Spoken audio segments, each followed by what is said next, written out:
Salah satu vaksin dengan efikasi tertinggi di dunia, Pfizer, mulai disuntikan ke masyarakat Indonesia. Vaksin ini pun melengkapi sejumlah vaksin yang sudah digunakan sebelumnya di Indonesia. Lantas bagaimana skema untuk bisa mendapatkan vaksin Pfizer dan seperti apa pendistribusiannya ke daerah? Karena vaksin Pfizer juga sudah mendapatkan antusiasme yang cukup tinggi di masyarakat. Kita akan bahas langsung bersama dengan juru bicara vaksinasi COVID-19 Kemenkes, ada Ibu Siti Nadia Tarmizi lewat sambungan Zoom. Bu Nadia, selamat malam Bu, apa kabar? Baik, Bu Nadia, tampaknya ada gangguan komunikasi audio belum tersambung bersama dengan kami. Ya, selamat malam, Oke, Mas Reinhardt. baik, sudah tersambung Bu Nadia, terima kasih. Bu Nadia, langsung saja kita membahas soal vaksin Pfizer, Bu, yang sudah didistribusikan ke masyarakat, sebagian juga bahkan sudah disuntikan. Sementara ini fokusnya masih di Jabodetabek atau di daerah mana saja, Bu Nadia, sebetulnya untuk skema distribusi penggunaan vaksin Pfizer ini? Iya, jadi kemarin minggu lalu kita memang sudah menerima vaksin Pfizer sebanyak 1,5 juta ya dari pesanan kita yang berjumlah total 50 juta yang akan dikirimkan secara bertahap sampai dengan bulan Desember 2021.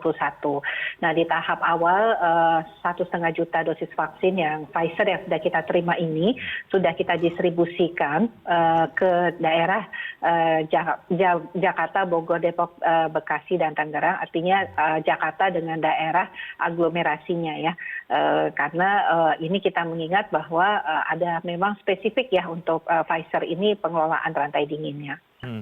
Oke, jadi sementara masih fokus di wilayah aglomerasi Jakarta. Artinya ada tantangan sebetulnya ya Bu untuk vaksin Pfizer ini karena tadi Bu Nadia katakan ada spesifikasi yang soal dinginnya tadi itu karena memerlukan suhu hingga minus 80 derajat Celcius. Ya, betul. Untuk pengelolaan rantai dingin untuk Pfizer ini harus dikelola dan disimpan di dalam minus 70 derajat Celcius ya. Dan ini tentunya kita sedang menyiapkan ya untuk penyiapan sarana prasarana penyimpanan, kemudian nanti bagaimana proses distribusinya ke kabupaten kota sampai kemudian pengelolaannya untuk bisa dilakukan di fasilitas pelayanan kesehatan dan saat akan disuntikan kepada sasaran vaksinasi.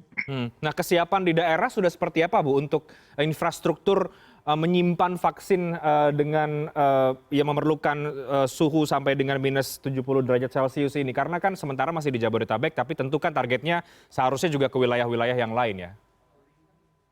Iya, jadi kita sedang menyiapkan ya, terutama refrigerator vaksin yang bisa digunakan untuk menyimpan sampai dengan minus 70 derajat Celcius ini ya. Jadi nanti kita akan distribusikan ke provinsi-provinsi untuk bisa refrigerator yang minus 70 ini bisa melakukan penyimpanan vaksin untuk vaksin Moderna tadi. Jadi ini makanya kemudian saat ini kita kan masih melakukan distribusi itu hanya di Jakarta, Bogor, Depok, Bekasi, Tangerang ya, yang artinya saat ini kita punya alat yang bisa menyimpannya yang diberikan sementara oleh Pfizer ya dalam hal ini, dan ini yang kemudian langsung kita distribusikan ke daerah-daerah yang dekat dulu karena tadi minus 70 tadi yang menjadi syarat untuk pengelolaan rantai dinginnya. Nah, nanti ini dalam 1-2 minggu ke depan ini kita akan mendistribusikan refrigerator dengan minus 70, tapi tentunya mungkin fokusnya di Jawa Bali dulu karena kita juga sambil belajar mengelola ya. Minus 70 ini kan suatu hal yang baru untuk kita kelola karena biasanya kita melakukan pengelolaan rantai dingin 2-8 derajat Celcius. Oke. Berarti setelah Jabodetabek masih tetap fokus di Jawa Bali. Apakah sudah ada target Bu, daerah mana, provinsi mana yang ke depan setelah vaksin Pfizer nanti juga datang lagi akan segera mendapatkan vaksin ini?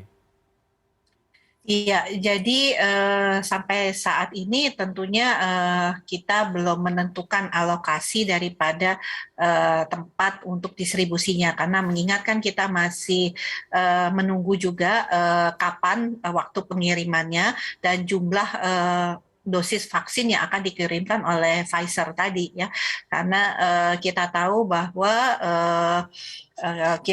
dengan saat ini ya kita masih menggunakan thermal shipper itu yang bisa menahan suhunya antara minus 90 sampai 60 derajat Celcius. Nah, tapi artinya kan sudah memenuhi kriteria yang minus 70 derajat Celcius tadi. Nah, kalau kemudian saat ini kirimkan ke Fasiankes, ini kemudian bisa dikelola pada suhu 2 sampai 8 derajat Celcius. Hanya saja waktu shelf life-nya itu menjadi pendek ya, karena kalau tiba di puskesmas itu dikelola dengan 2 sampai 8 derajat Celcius yang ada, tentunya waktunya akan menjadi lebih pendek untuk bisa digunakan. Oke, Bu Nadia, masih banyak Bu yang bertanya atau bingung ya dengan vaksin Pfizer ini, sebetulnya siapa yang berhak mengakses vaksin ini? Ya, vaksin Pfizer ini tentunya diberikan kepada seluruh masyarakat untuk kebutuhan dosis pertama dan dosis kedua. Tapi kita tahu bahwa vaksin Pfizer ini kan akan bisa digunakan juga terutama pada ibu hamil, karena untuk ibu hamil kan pilihannya hanya Sinovac, Sinopharm ataupun Pfizer dan Moderna. Artinya hanya 2 platform virus yang dimatikan dan mRNA daripada virus tersebut. Jadi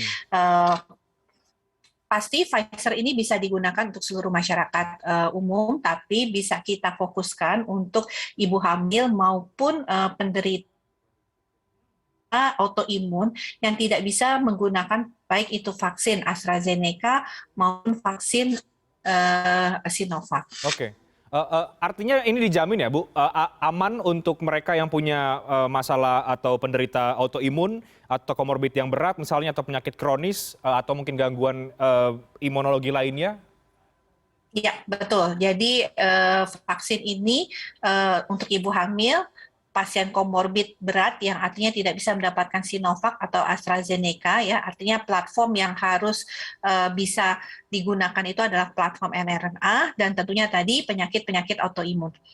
Oke, untuk mereka kemudian yang punya penyakit yang tadi sudah kita bahas Bu, baik autoimun, penyakit kronis atau gangguan imunologi lainnya, apakah ketika nanti ingin menggunakan atau mengakses vaksin Pfizer, memang ada persyaratan tertentu lagi atau mungkin keterangan dari dokter kah atau bagaimana? Apa yang bisa Ibu jelaskan? Ya, kalau untuk penyakit autoimun tentunya ini harus ada keterangan dari dokter ya bahwa memang tidak bisa menggunakan platform lainnya, dan keterangan ini diberikan oleh dokter spesialis karena umumnya yang menangani penyakit-penyakit dengan kriteria komorbid yang tertentu ya, seperti misalnya orang yang dengan riwayat sakit jantung tapi masih terus melakukan pengobatan dengan obat-obat pengentalan darah ataupun obat-obat tertentu yang tidak bisa akhirnya mendapatkan vaksinasi untuk Sinovac ataupun melalui AstraZeneca. Jadi kita tahu bahwa ini adalah kompetensinya dari dokter spesialis ya, khususnya yang merawat penyakit-penyakit dengan kondisi tersebut tadi. Jadi bisa dikuatkan dengan adanya surat keterangan dari dokter yang merawat bahwa nanti tentunya untuk keamanan dari penerima vaksin dan juga keyakinan dari petugas kesehatan tadi adalah dengan adanya surat pernyataan tersebut kan akan kemudian lebih yakin bahwa memang yang bersangkutan bisa mendapatkan vaksin Pfizer ini. Oke, termasuk untuk anak-anak ya Bu, ini sebetulnya bagaimana sih penjelasannya vaksin Pfizer untuk anak-anak, karena kabarnya sempat tidak boleh tapi kemudian diperbolehkan, itu seperti apa? Iya, jadi pada awal kita tahu rekomendasi ITAGI ya di awal bulan Juli itu hanya menggunakan vaksin Sinovac ataupun kemudian terakhir juga termasuk vaksin Sinopharm pada rentang usia 12 tahun ke atas.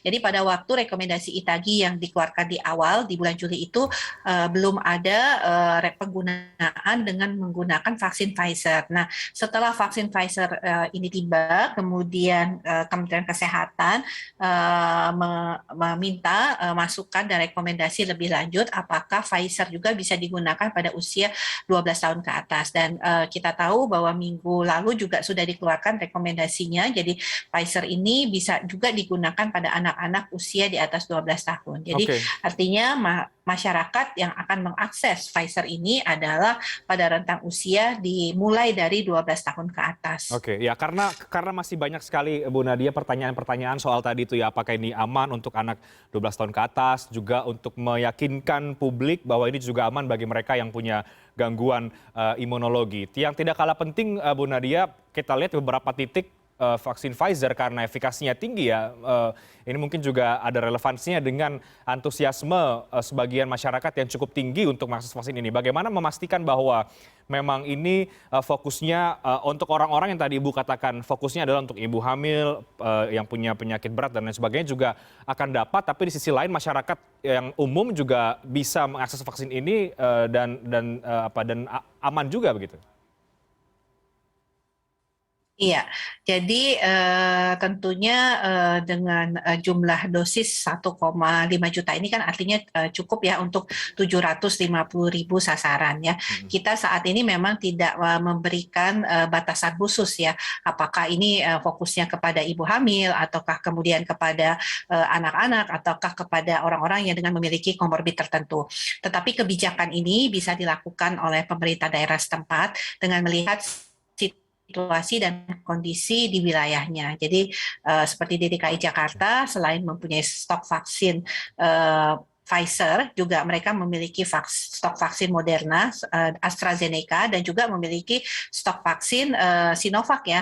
Nah, dengan tentu cakupan di Provinsi DKI Jakarta yang sudah hampir 100%, dan mungkin melihat peta bahwa masih banyak tadi kelompok-kelompok rentan yang harus disasar, maka pemerintah daerah dapat membuat kebijakan tertentu untuk pengalokasian vaksin Pfizer ini. Tapi pada prinsipnya dari Kementerian Kesehatan, vaksin ini adalah terbuka untuk seluruh masyarakat di atas usia 12 tahun, dan kemudian pelaksanaannya dapat dilakukan sesuai dengan situasi dan kondisi setempat dari masing-masing provinsi. Oke, bisakah Bu Nadia terakhir Pfizer juga digunakan sebagai booster?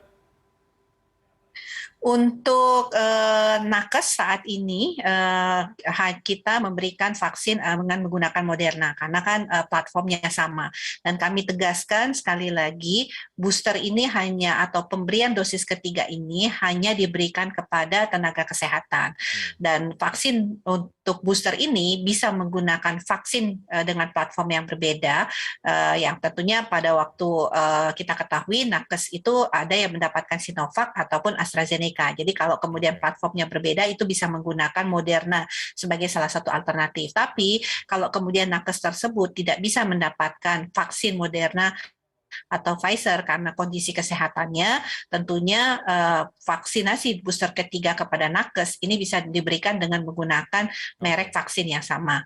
Jadi untuk vaksinasi booster ketiga itu sampai saat ini tidak diberikan kepada masyarakat, jadi hanya diperuntukkan booster ketiga ini kepada tenaga kesehatan. Oke. Meskipun pada praktiknya mulai muncul informasi bahwa booster juga digunakan oleh orang-orang yang bukan nakes, Bu Nadia, itu bagaimana?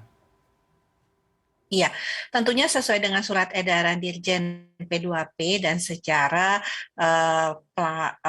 tugas dan fungsi dari Kementerian Kesehatan memberikan guidance ya tentang apa saja yang menjadi aturan teknis pelaksanaan vaksinasi, termasuk juga pemberian dosis ketiga kepada nakes. Kalau kemudian vaksinasi booster ketiga ini diberikan kepada sasaran yang tidak sesuai dengan sasaran yang diharapkan, tentunya ini ada mekanisme ya untuk kemudian kita melakukan pemantauan yang lebih baik lagi. Tapi pada prinsipnya kita tahu bahwa fungsi pembinaan ini dapat dilakukan oleh atasan dari masing-masing petugas yang bersangkutan ya, dan Kementerian Kesehatan tentunya akan mengawal dari segi teknis pelaksanaannya. Baik, Siti Nadia Tarmizi, juru bicara vaksinasi COVID-19 Kemenkes, terima kasih Bu Nadia sudah menjadi narasumber kami pada malam hari ini untuk pembahasan terkait dengan vaksin Pfizer. Sehat selalu Bu Nadia, selamat malam.